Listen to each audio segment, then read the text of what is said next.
Tracy Amigos, former football coaches turned insurance agents to talk about Texas Aggie football.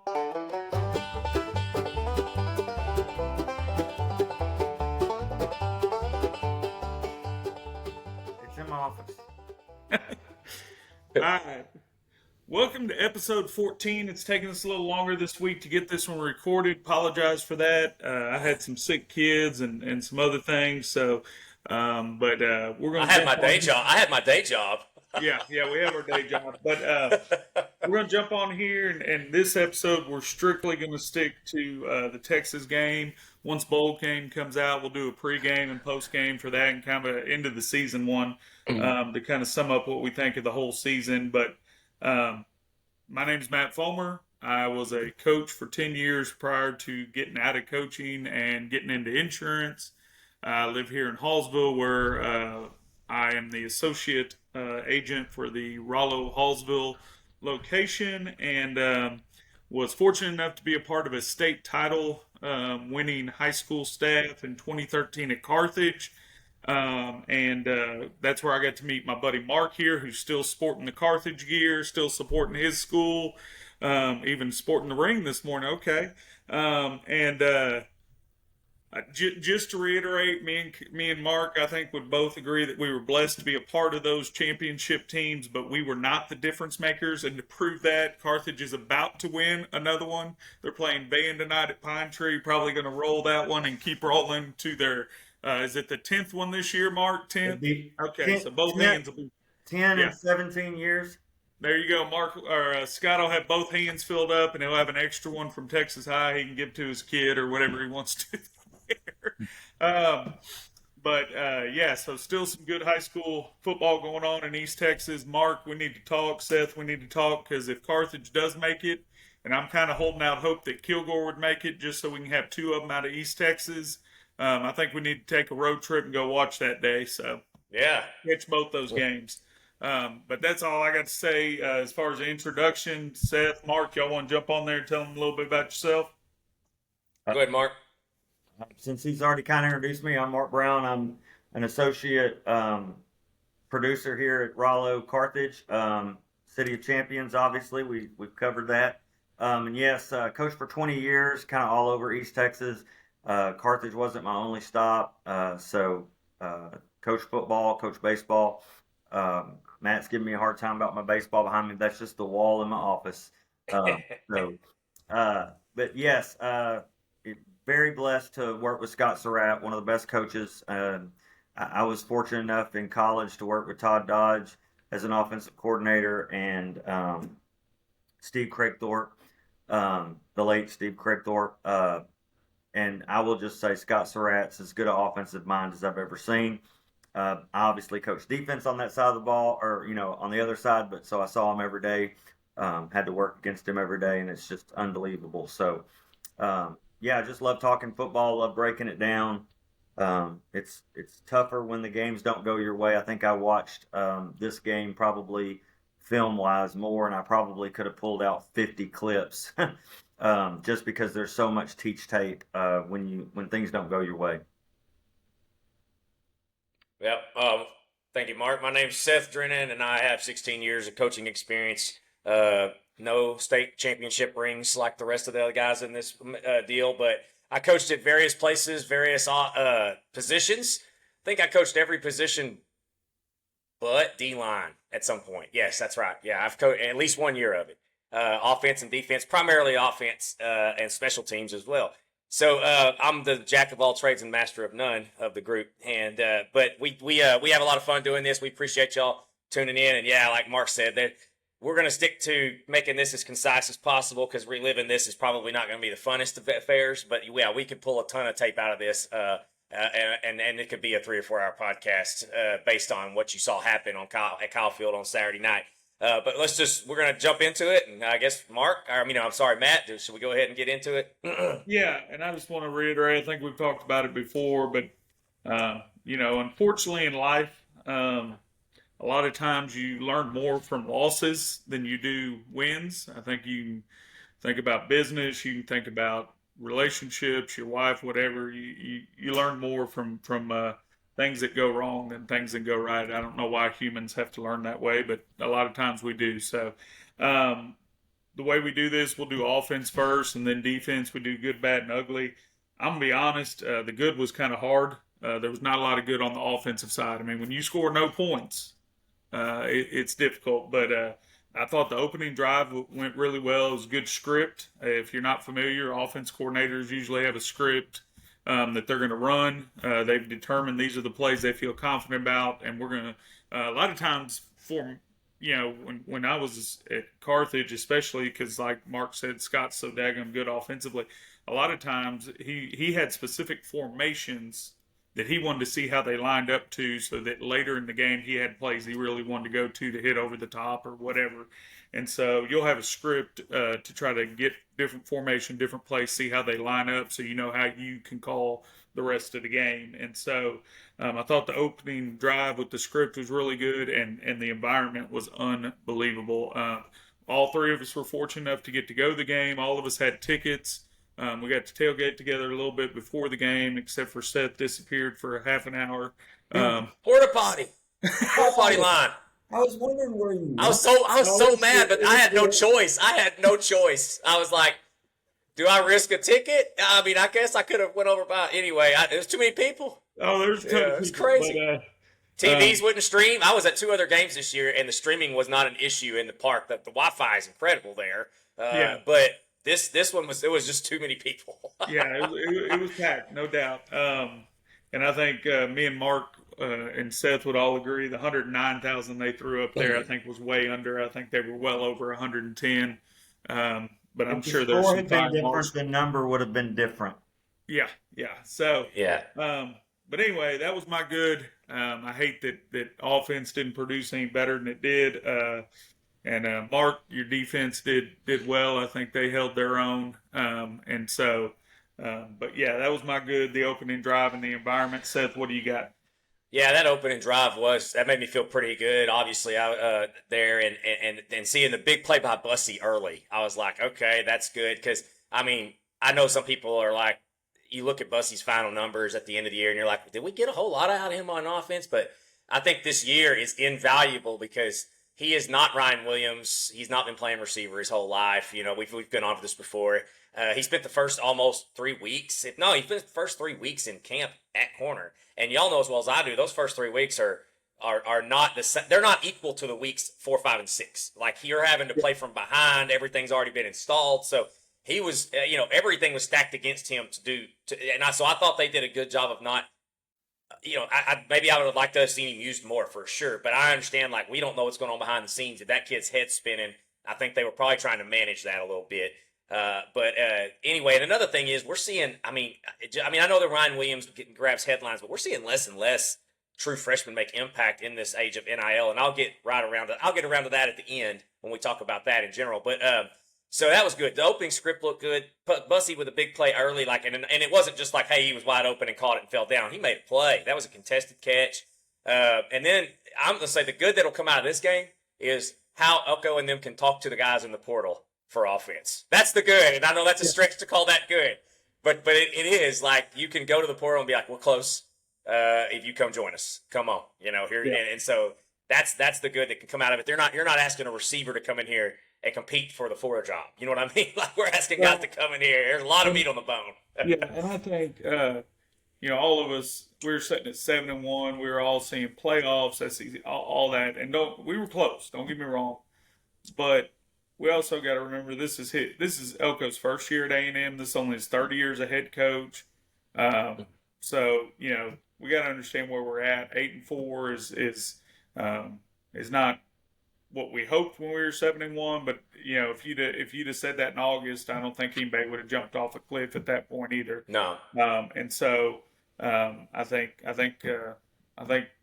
people take a deep breath and realize I think we're doing okay. I think it's better than that 5-6 or 5-7 that Sark was his first year at Texas in the Big 12. So somebody did the stats on the first year coaches in the SEC on Twitter for like the last I don't know how many years, and the average start for a coach is 6-6 in the SEC. Yeah. So Anyway, moving on to the bad. My frustration is, and Seth, poor Seth, man, he gets all my texts during the games. But lack of nakeds and screens. I've been saying it for weeks. We've got to get more nakeds and screens, and we'll talk about that when we do the end of the season one. We didn't have. I don't remember seeing any nakeds or boots in this game. We saw one screen late in the fourth quarter to the tight end that was very productive. My question is, why can't we do that with a kid like Bussy?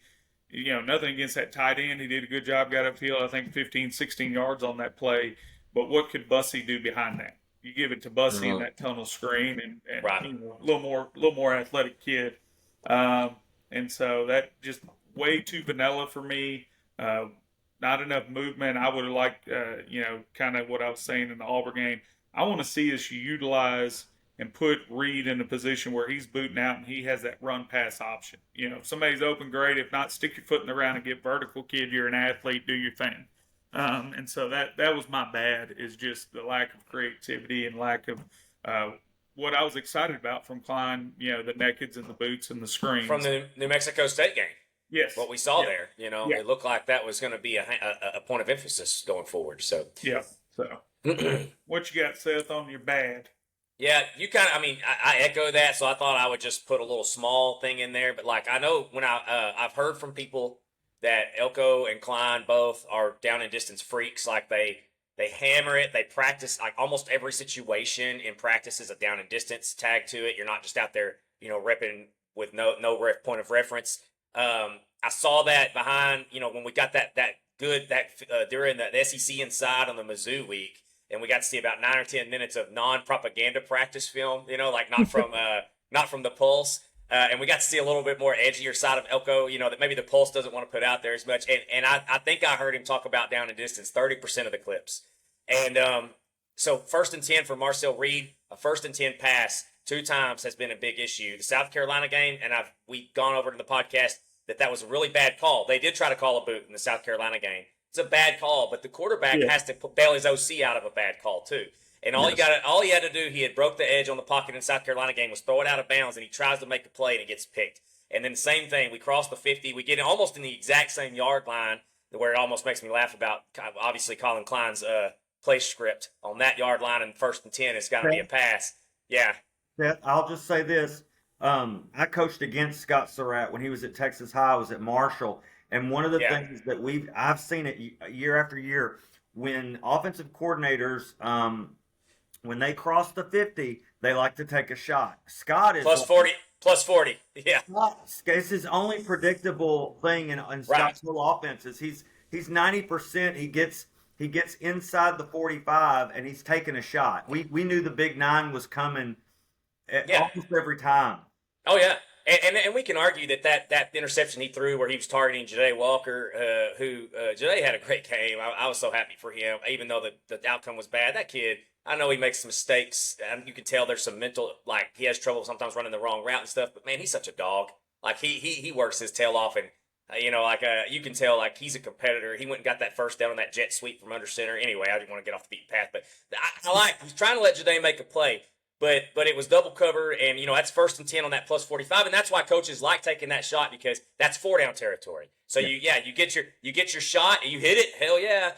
You don't get your shot, well, you got 3 downs to get it first. And so when Marcel threw those 2 picks on that plus 40 range on the 1st and 10 play, when you're and both times, that really is frustrating, and that's something that I know he's being coached on that, but that's like something that. It's such a small thing, and it happened twice, but huge momentum swing in this season. Huge momentum swings in those games. It was still 0-0 when it happened at versus Texas in the first or early second quarter. I can't remember exactly when. But in the South Carolina game, I know that game felt like it got out of reach. At the time that happened, it was 30-20 with 14 minutes to go in the fourth. You go down and score on that drive, that may be a completely different ball game. So those are things that, Marcel has so much potential, man. It's there. But some of those little things like that an old pro would do, somebody who's got 2 seasons under his belt, just out of bounds, and here we go. Very calm. He's just trying to make the play, in a panicky situation.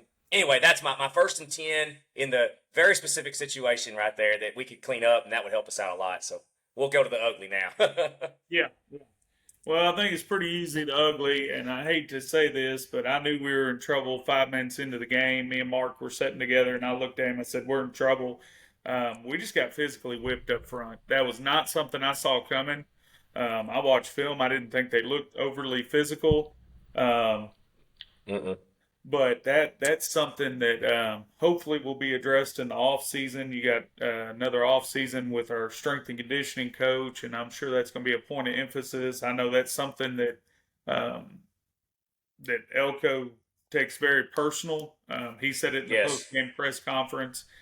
He hasn't been real happy with that either. So I'm sure that's going to be addressed. Whether it be strength and conditioning, coaching, personnel, whatever that looks like, that's his call. But yeah, that was just very, very discouraging. Just because, if you go back to the LSU game, I had the complete opposite response. I was Yes. sitting at the game with Seth, and even when they were up 17-7, I was like, guys, we can win this game. We're out physicaling them up front. I knew when LSU threw that fade to that tight end down there on the goal line to score that touchdown, I was like, if they're scared to run that close to the goal line, they know we're more physical, and that the more physical. Everybody loves when you get the 5-star receivers and the 5-star safeties and running backs out. But you'll agree with me, guys. Those 10 to 12 guys in that within 3 yards of the line of scrimmage are what determines 99% of the games. Yep. And so when you're getting whipped up front, it makes it really, really difficult. I know everybody's like, God, I can't believe we ran for it on this and that. And there's plays we can go back and question. But one thing that Elko said, and it's hard to argue with him in the press conference, is if we can't get 1 yard when we need it, we're in trouble. And I agree. Yep. if you can't line up knowing you got to get that 1 yard, and I'm going to be more physical than you, and I'm going to come off the ball, and we're going to get this yard. Yeah. So Hey, Matt. that was my ugly, is just how physically whipped we got up front. Matt, I think, after the game, everybody freaks out and stuff, but I think one thing that I saw was exactly what you're saying, but Elko's answer to that was on signing day. And look at what he went out and got. 6 linemen, all very physical, big, Yep. imposing. So that just shows you, and I think Sark did that. Everybody's like, oh, first year, and it's like, look, this is not any of those Big 12 teams. Like this, No. he built for the SEC, and it took him a while. And you can see, I think Elko in this signing class understands the same thing: is you've got to build it up front. Yep, I agree. Absolutely. Yeah. All right. Well, what did you have for the ugly there, Seth? Well, to double back to kind of what you said, the 4th and 1 stuff, it started in the South Carolina game and carried on through the month of November. There was these trends, and I'm not going to get into it, but the defensive line kind of disappearing a little bit, and then Elko chasing points. Like as defensive coach, usually we're griping about them being too conservative, but that's not Elko at all. And as a matter of fact, I kind of wish we would have kicked a little bit more in the month of November. The punts, that we didn't punt, and Tyler Watt's a weapon. Goodness gracious, he kicked a 79-yarder in this game. And then it ended up being a touchback, so net 59. But yeah, he boomed. I mean, we got a weapon at punter, and so yeah, chasing those points early, it seemed. Maybe he was right. Maybe he knew early on we were going to be out physical and we needed touchdowns. Field goals weren't going to get it done. But man, football's such a game of momentum that points on the board, versus the momentum shift of a 4th and 1 stuff, such a big deal. And so, like, I'm going to let this play while we talk about this a little bit, and then we may not go through the whole thing. But one of my issues is, and I don't know, so this is one of those things where us as coaches, we were in field houses, and so we're going to talk about variables that go into a decision that gets made. We don't know what those variables are, right? So this is K-State. So I've pulled up Kansas State on 4th and short in 2022 and 2023, and the ratio of run to pass is 12 runs to 9 passes. Okay, now I'm not saying I'm a run game guy. That's why I've been a Colin Klein nerd fan going before we even hired him. You know what I mean? Like I'm one of those hipsters. I was on this band before they got big. So but it was like, so I was really fired up about what he was going to bring into the run game, but also his 4th and short variety that he used at Kansas State.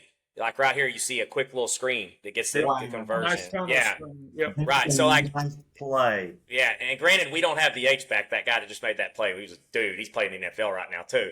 But the variety of formations you see, the variety of play calls you see. Don't get me wrong. There is some there's some inside zone. There's some power ran.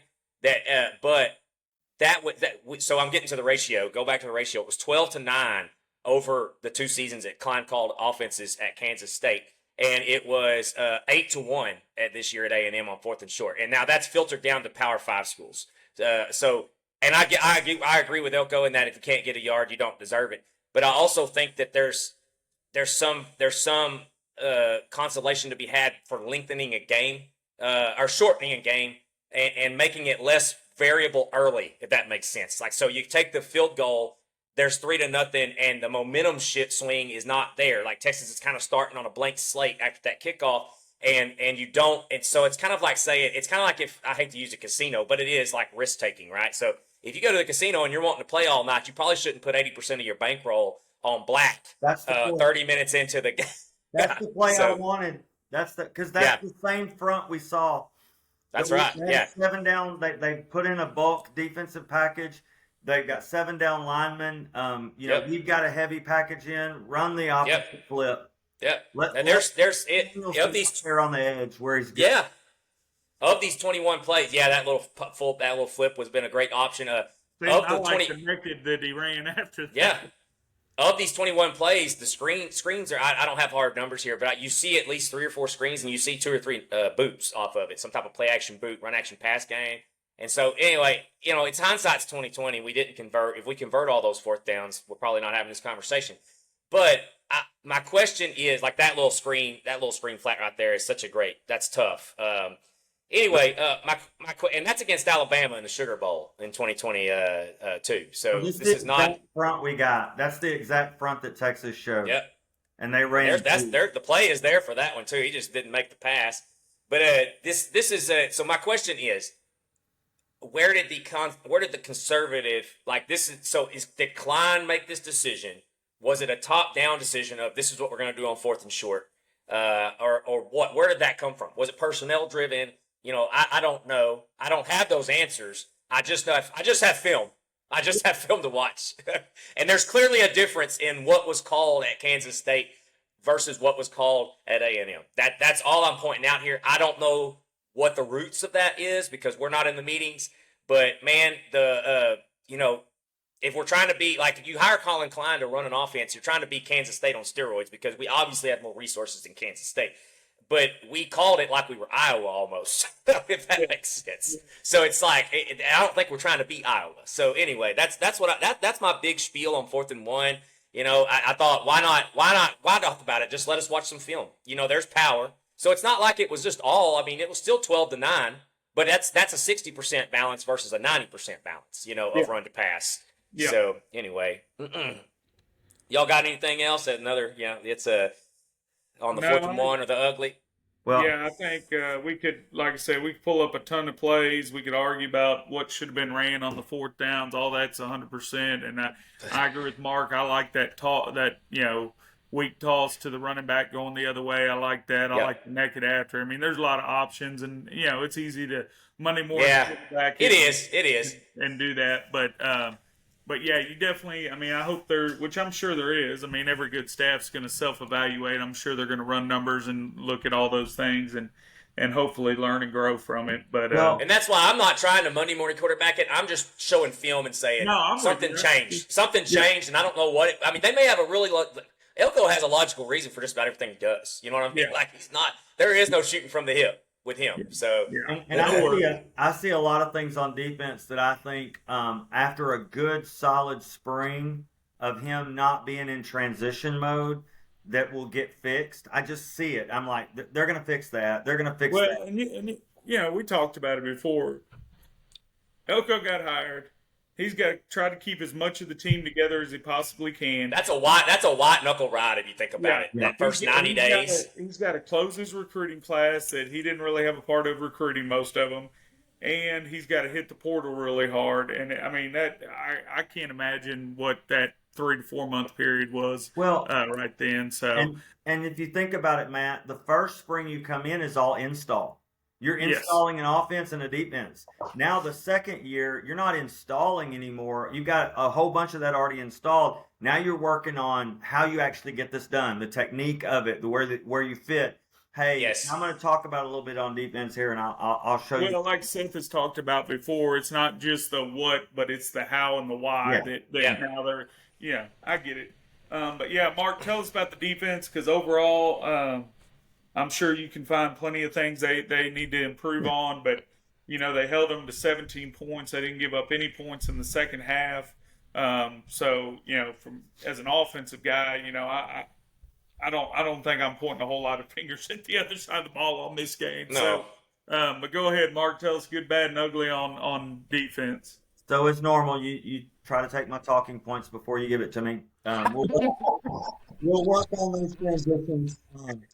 So we held the Sips to 17 points, which I think if you'd have told us that before the game, yeah, that's a successful game against the number 2 team in the country. I think after looking at it though, we're probably a little disappointed with how we gave up the 17. We did score on defense. Again, I think that's a big marker when you can score on defense. We did enough to win, I think is the consensus after watching the film. We did enough to win defensively. Many snaps early, we played really well. That's another thing that gets missed in the wash of the game. But early, man, we were on them, and boy, you could see it. There were a lot of lots of second and longs in this game, especially in the first few series. A little things with gap integrity got us in trouble. I'm just going to say this, and I know people don't understand it, but I watch film and I've coached linebackers. Torian York is by far the best defensive player that we have. He played so great in this game, and late in the game, he had to try to do things to force the issue as the captain, and you can just see it, man. He was just like, by God, if they're going over there, I'm going to go freaking make this play. The D-line got him in trouble a lot, but his effort and discipline should be highly, highly commended. If we had 5 players on defense that played as well as he did and the way he plays, we would have shut them out. I really believe that. So we're closer than it looks at times. Obviously, the bad, stopping the run was not good. One of the things that you talk about the success on offense, we did move the ball. It wasn't like places like with South Carolina where we didn't move the ball. We moved the ball. The problem was they kept flipping the field on us. We started at our 10, our 20, our 25, and we would go to the 50, and we would move the ball, and that a lot of that was how successful they were at running the ball. Early we did better, and then Scooby goes out of the game, and I don't want to pick on anybody, but they ran at Scooby's backup over and over, and I counted during the game 12 times in a row on run plays. And we were late making adjustments to that to help that kid by inserting him, by triggering him at the call. Whether you're just calling, might go or will go or whatever, just get him going. Gap integrity and where to take on pullers, that stuff was bad. And like I said, we had a linebacker that was just lost at times, and other times because he just does not play the position enough, he would be downhill too early. It's one thing to trigger a guy. You trigger a guy, the D-line knows, hey, he's triggered. I've got to go win this gap. It gives both of them a freedom. But when you're playing it in a read situation, he kind of starts stepping downhill, and he was getting caught in the double team wash a lot. Other times, we don't squeeze blocks, and they're on him because we don't squeeze Right. And so just getting washed on double teams on the D-line, that was bad. And just the ugly is we got manhandled up front, especially later in the game. As good as our D-line has been, we were dominated a little bit in the trenches, O-line versus D-line. They ran a zone-based double at our mic and got the combo block 90% of the time, and that's not good. I mean, that's what the offense wants. They want to double team this technique and work off to the mic And, hey, they're going to get that every once in a while, but if they're getting it 90% of the time, then something's not right. We're not, old school. Terry Price would have taught this too, because I knew Terry Price, and he would have taught this too. If you're getting washed, you're going to have to learn to sit down on that and make a pile so that linebacker. Yep, that's right. And coaches don't like teaching that stuff anymore. They don't like taking a player out of the thing, but we could have done that a couple of times. So, that's on the D line. It's their job to protect the Mike and Will, and if the Mike and Will aren't making plays many times, not all the time, sometimes it's their fault for having bad eyes, but a lot of times that's on the D line. So that was really ugly to me that our D line performed that poorly. Yeah, Mark, I just want to throw it like the Elko. I mean, any good defense, everything is connected. It's Right. not, it's not independent of each other. Like where offense can be sometimes a little more that way, right? You put one receiver out wide, and that man-on-man matchup is really. But like in defense, like I just want people to understand, like the D line coming in was the strength, and I feel like most of November, most of the issues flowed through them because of the lack of being able to finish a sack. Gap integrity issues, like you've pointed out all year.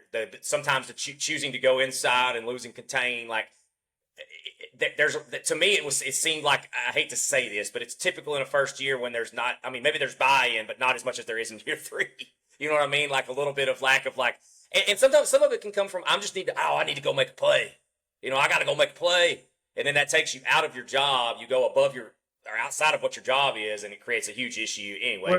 I think I've always, and Mark can correct me, but I've always believed, and I don't coach the defensive side, but the hardest defenses we went against didn't necessarily have stars.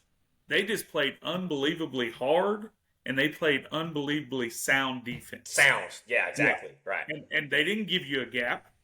They didn't run out of their gap. They didn't do stupid things to open up things for us to attack.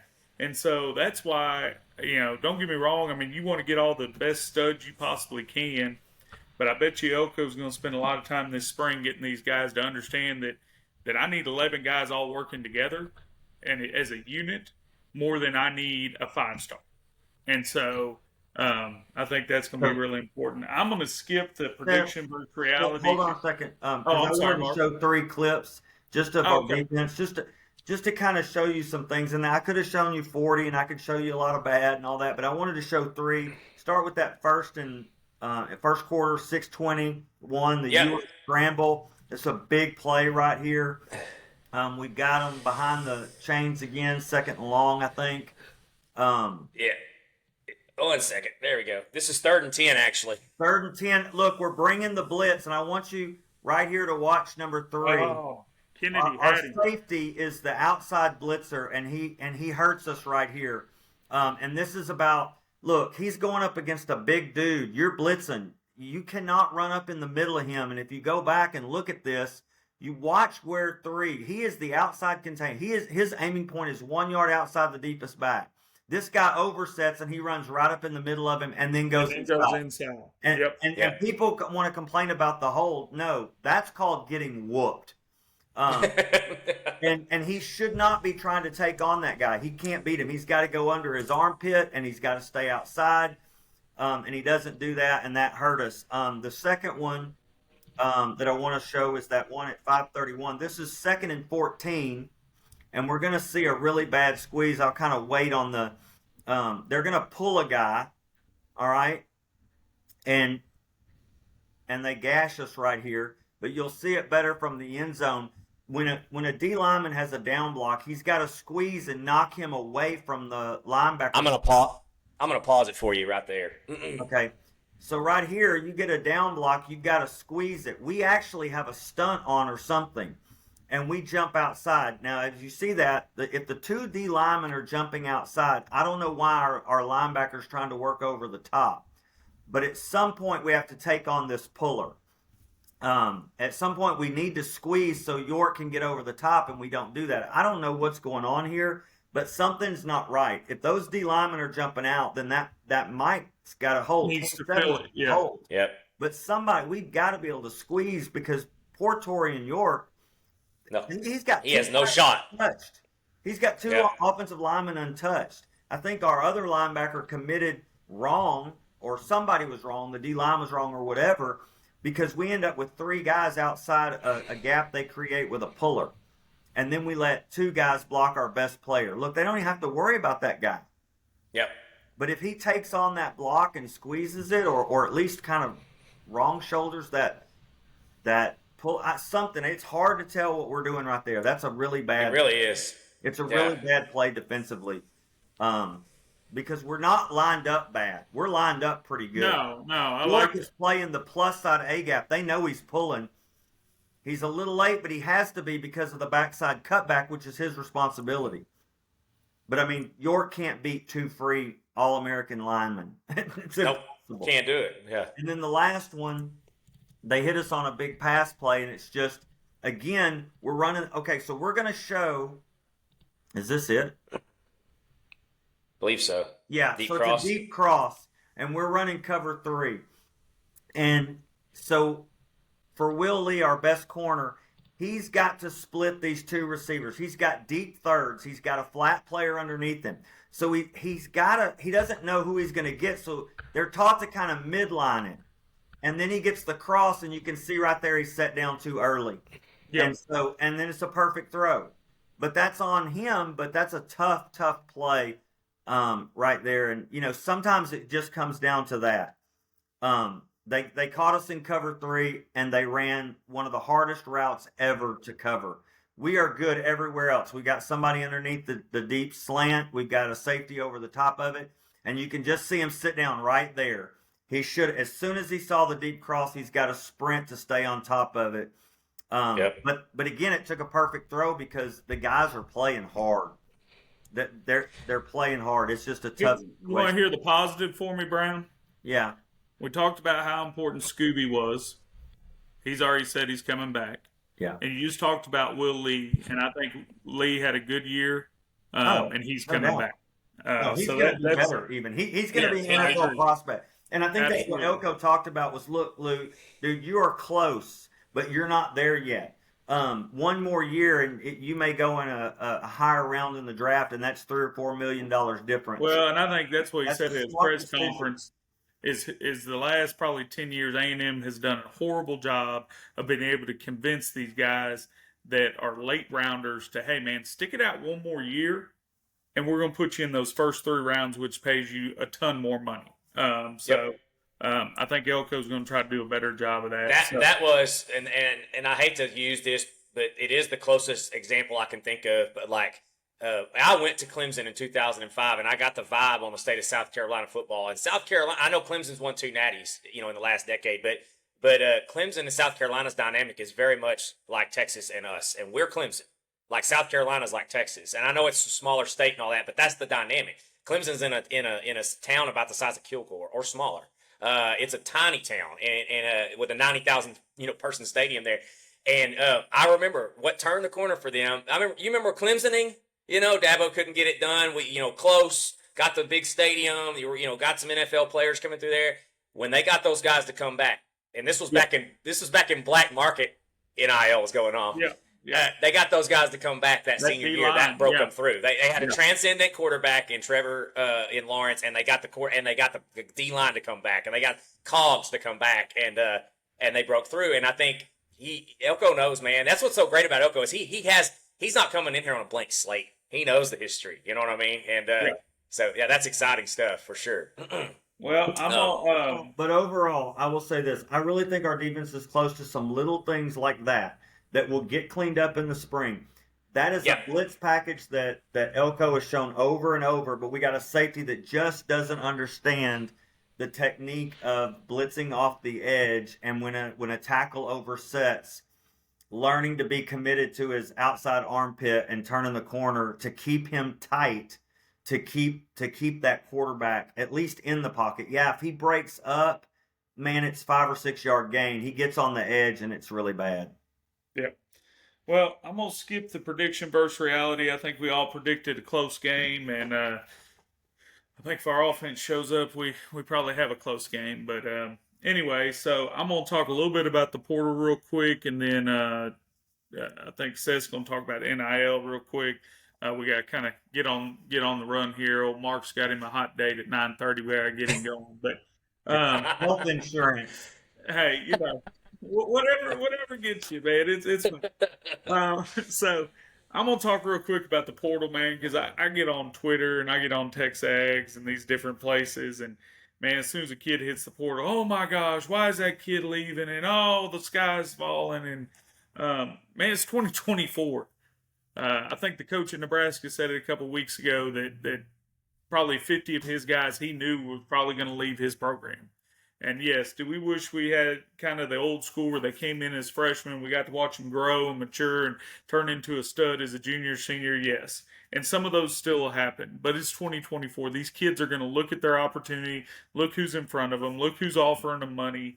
I mean, it's just the reality of what we've got going on in 2024. So I think, understanding that I think Elko had a successful first year. Was it great? No, but I would say it was a successful first year. He was 8-4. We talked about it earlier. Most of the first year coaches in the SEC, the average is 6-6, so he's ahead of that.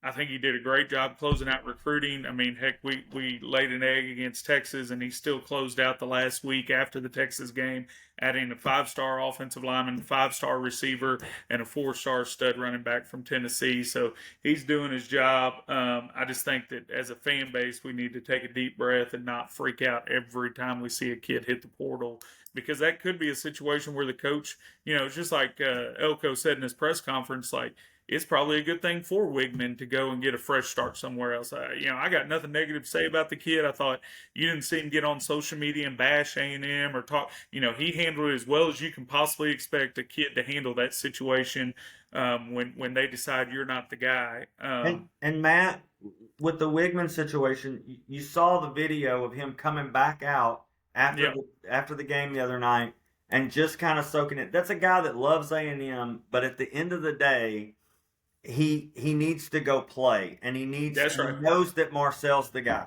He knows that Marcel fits the offensive coordinator, and that was different. When he came in, Jimbo is a pocket guy. I mean, he fit Jimbo's system really well, and he knows that. But it's not like he has animosity or anger towards A&M. It's just, unfortunately, college football has become a business like pro football, and this is just part of it. That's right. And, you just wish him. I hope that he finds him someone who will put him in and let him, grow his strengths, and the guy goes and plays in the NFL. 100%. I hope he has a successful college career, goes and plays in the NFL. Wish him nothing but the best. Absolutely. But I just think that, my advice to fans across the country is just take a deep breath before you respond. Absolutely. And react. And remember, that hits the portal. Remember some Aggie stuff. There was back in the day, I remember this. You used to see all these Texas X stickers on people's car, and I remember Aggies always responded to that to once an Aggie, always an Aggie. Well, you know what? Let's hold to that a little bit. Wegman did some great things and put it on the line for this university, and let him be an Aggie. He can be an Aggie the rest of his life. He's got a ring. He's got an Aggie ring. Yeah. Yeah, I mean, exactly. Pulling for the kid. And that's one of the things that if you work the portal correctly, if you do a good job in it, which so far so good, this is how this works. Wow. You know what I mean? It's not some, oh my gosh, I hate this guy, and then they go into the portal and then they spread it, because these kids talk to each other. They're also talking about whether checks cash or not, right? Like you've heard about what happened at Tulsa. Mm-hmm. There's been some of that going on, maybe at Florida, when that one kid transferred out of there, or was it Miami? I can't remember. Somewhere in the Florida area where the kid transferred out because he said, I get paid what they told me I was going to get paid. So, Elko, is it time to parlay at the NIL? Yeah, go ahead, Bob. Okay, so, all right. This is just me coming up with these numbers, but I feel 90% positive. I feel 90% sure I'm in the ballpark. I'm talking within 5 to 10%. So we this past year, we're a $13 million NIL roster, and we were playing against Texas, which is 21 plus, more than likely plus at this point. This happened, the narrative behind the timeline of this, some of y'all may know it, maybe you don't. But in 2022, we had some very wealthy, very enterprising Aggie donors step up and say, hey, everybody's trying, in 2021, when the 2022 class is being recruited, everybody's trying to figure out how to set up an NIL infrastructure. And we had a few donors who said, hey, while we're figuring that out, we're going to go get to work. And that's where the 2022 class came from. That's why we had the number one class in the nation. It wasn't. I mean, Jimbo, don't get me wrong, he can recruit, but when you recruit with the biggest check, you end up with the number one class in the nation. However, we all know how that was being done. It wasn't being done with a good steward of the resources. There's the article that says literally Jimbo had a GA calculating what the guy does to our class just to get to number one. That to me that's video game stuff. That's not real life scouting. And watching tape and figuring out what's this kid like intangibly and what is his head like and stuff like that. So Elko, in our little bit of time we've seen him, he's shown to be a good steward of our resources. But if we want to compete on the biggest stage, he needs more resources. Simple as that. So we have to step up, all right, like as Aggies. And it has to, like, we need to be innovative also. Like, so I got a two, it's actually a conundrum because I don't think our NIL infrastructure is being ran very well, but I also don't think Aggies are donating enough. So it's like, I'm asking people to donate, yet then I'm coming over here and saying, but what we're donating to is not being ran well. That has been, I think there's movement for both of those things to improve. And sometimes the Texas loss is what will help with that more than winning does. And so, for example, why does Texas have a better infrastructure than us? That 2022 recruiting class is why. We went out, we did something, we shook up the market, and they had a very scattered and fractured NIL scene. And a Longhorn who showed some leadership came in, put it into one. They made it structured, they made it a machine. And then here we are now. And I'm not saying I want to be the Dodgers or the Yankees because the Dodgers and the Yankees are combining for what? One World Series, I guess, 2 over the last 20 years. So, and they spend the most. I want to be the Braves or the Astros or somebody like that we're not at the bottom, but we're also winning championships doing, okay, the Astros cheated, but honestly, I don't care anymore. I just want to win a championship. If there's an Aggie Connor Stallions out there, by gosh, he's a friend of mine. He's an ally. Call Jim Harbaugh. Well, anyway, but I'm getting around to so I was just talking, and what made me decide I wanted to talk about this and I wanted to go was I was talking to a casual guy the other day who's a college football fan, and he assumed we had the same roster as Texas, right? He's like, I couldn't believe that y'all got beaten at the line of scrimmage so much. I know y'all got more money than God and all that oil money and all that. And I was like, that's actually a false premise. Like I used to believe it. But within the last 6 months, I don't anymore, and I don't believe it because I know we are not that way. Now, I do think we've got the right guy to be a good steward of resources because just scatter shooting $700,000 into $1 million to high school kids probably sounds like a pretty bad steward of resources. Well, I think Elko said, you start offering these high school kids that hadn't even taken a snap on your campus all this money. What is the starting safety going to think when he's like, wait, just a minute. What? That kid hadn't done anything. I've started for 2 years. What the heck? Well, one check to a high school kid can cause your whole roster to increase by 10 or 20%. Yeah, Across the board. Here's the deal. Was the 2022 class, looking back on it, was it really the number one class? No. It was just all a bunch of recruiting ratings and these guys that majored in journalism and this guy's a 5-star and, that doesn't always equate. Seth, you didn't ride with us to the game or the ride home, but we had another guy with us, and he was like, hey, are these recruiting sites, are they pretty accurate? And I said, here's the deal, guys. Did they have an idea of what a good football player looks like? Yes. But do they always hit? No, because for them, it's about subscriptions. It's about what camps you went to. Did you pay to come to my camp? Did you pay to go to this camp? And I'm not saying they don't get it right sometimes. But you can go back and look. There's been plenty of 3-stars that outperformed their rankings, and there's been plenty of 5-stars that didn't even scratch what everybody said they were. So I'm not saying that they're not, disregard anything they say. I'm just saying take it with a grain of salt because you don't know what all. It's not always they got that 5-star because they're truly a 5-star. Is all I'm going to say. So yes, and I'm in the blue chip ratio thing that was a big talking point for the pre-NIL days. I don't know if that's good. We're still in we don't have data yet, like a ton of data. We just now started first year with the 12-team playoff, but I think with the transfer portal, NIL, and the 12-team playoff, I don't think that blue chip ratio is as big of a deal as it used to be because it's to me, and so I had to rewire my brain. I used to be the same as most people and be like, oh, where did we recruit?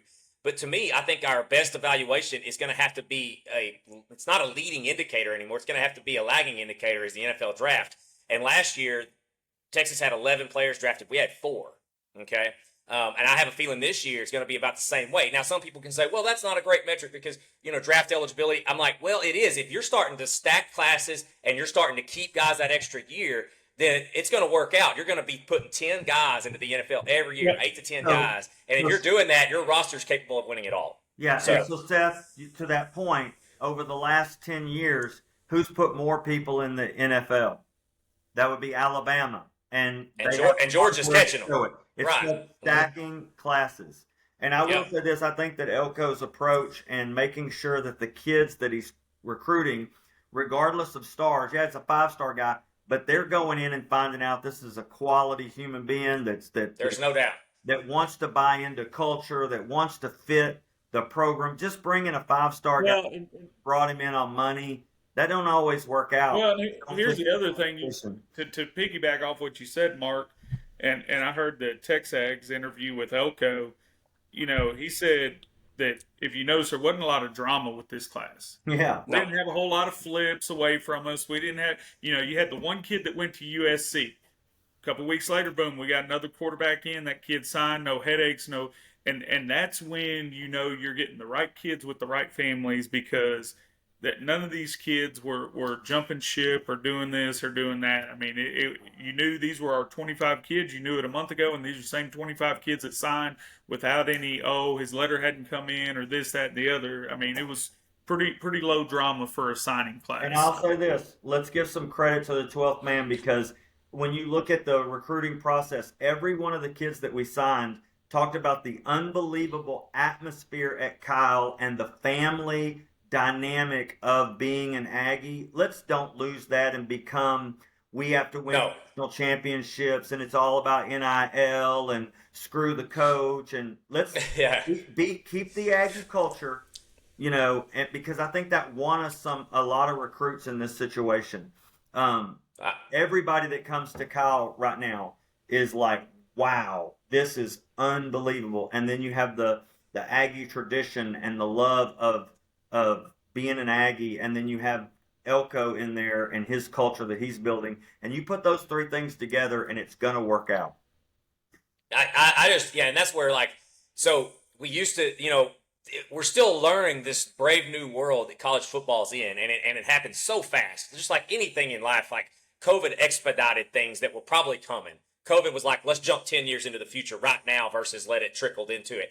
And so we have to change our mentality of, so many people I see post on TexAgs there, and I will. I mean, this is what we talk about coaching. I mean, that's what we do. We're former coaches.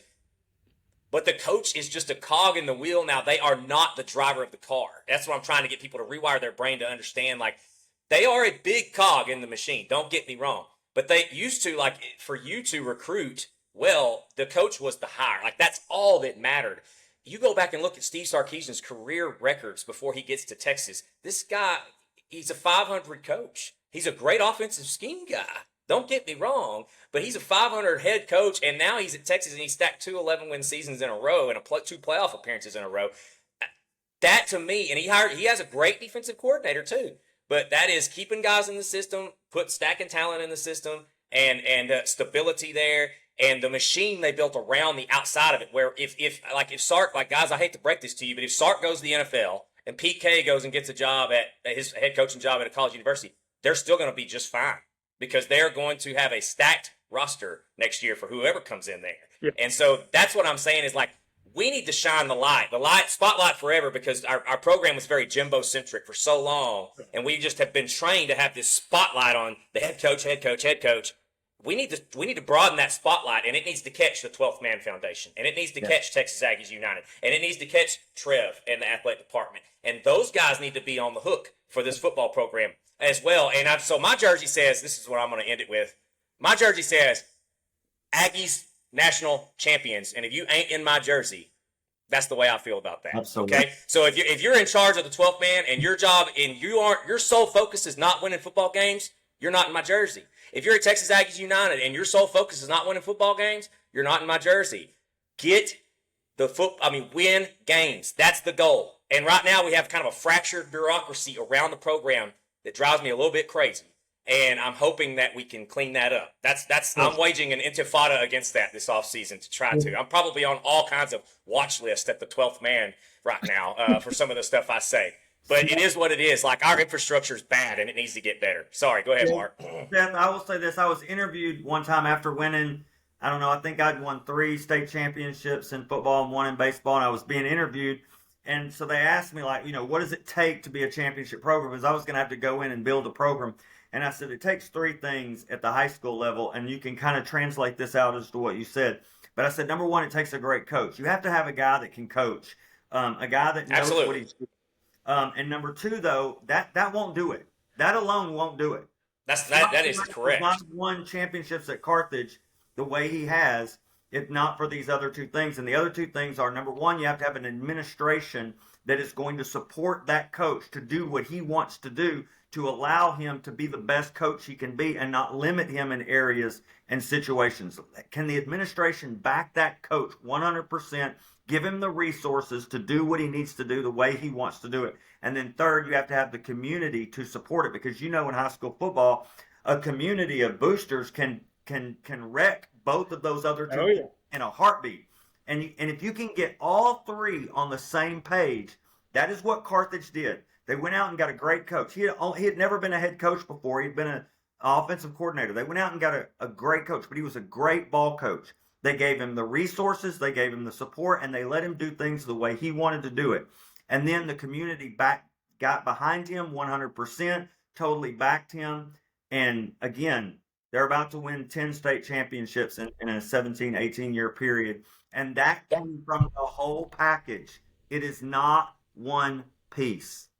And that's what I didn't put it in the notes, and I was sitting here kicking myself. But thank you, Mark, because I wanted y'all to talk about what y'all experienced at Carthage when the machine is built correctly. And that goes for football at all levels, right? Like, we've seen coaches in the NFL fail at one stop and thrive at another because they got into a better machine. You know what I mean? Look at Bill Belichick. Yeah, exactly. So it's there, and I think the groundswell is happening. And like I said, it's typically bad events that cause this. Like, I'm telling you, the Texas thing came about because of what we did in 2021 with the 2022 class. Everything changed after that, and they got their crap together. And now we're at the 24 to 36 months later, downstream from that. We got to play catch up. Now, the good thing is you can catch up in NIL a lot faster and roster construction a lot faster now than you could in previous years. So we can do it in one off season. There's no question. It's just we have to change the way we think. It's not just the coach. The coach is not the entire thing. It is the whole machine. I'll say, Seth, you talk about something bad happening. I got fired my first year. I was already on the varsity staff at Carthage, and we had a major collapse of the program, and the community saw some really bad stuff out of a bad leader. So when the new leader came in, they knew what kind of man he was. They said, look, we just don't want that other thing. And they were like, we could care less about, they weren't looking at championships. They just wanted the program to be clean. And so they supported a high character guy, and then it all fell into place after something bad happened. That sounds. I'm hoping we're at the groundswell of that here. You know what I mean? It looks like it. Yeah. There's some things to clean up in the off season, not just schematically, but with the program. And I think we're close, though. Well, guys, we're going to let you go. We'll be back on, set up another one once they announce the bowl game. Appreciate you listening, and gig 'em, and we'll see you at the next one. JC Amigos, former football coaches turned insurance agents, talk about Texas Aggie football.